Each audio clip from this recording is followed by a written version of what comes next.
اینجا حیران است، منطقه‌ای بین اردبیل و آستارا، معروف به گردنه حیران.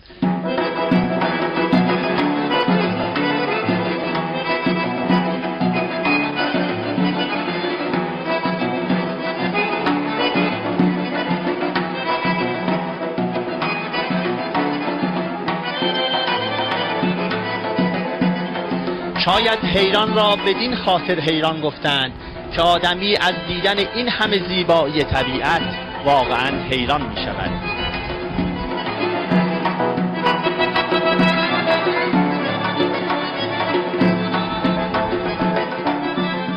بلندترین جای حیران از سطح دریا حدود 1700 متر است. در این بلندا که می ایستی همه جا سبز است. گویی طبیعت تا چشم کار می کند مخمل سبز به تن کرده است.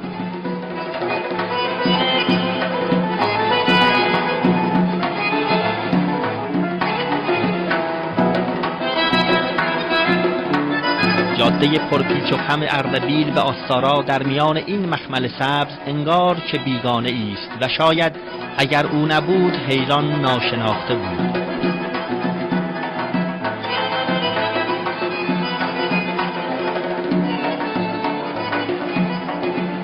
پا بر روی مخملین حیران که میگذاری همه سبزه و گل و سنبل میبینی که با نسیم دلانگیز بهاری سرود زندگی سر میدهند و در پایین دستها صدای شرشر آب زلال چشمه‌سارهای حیران.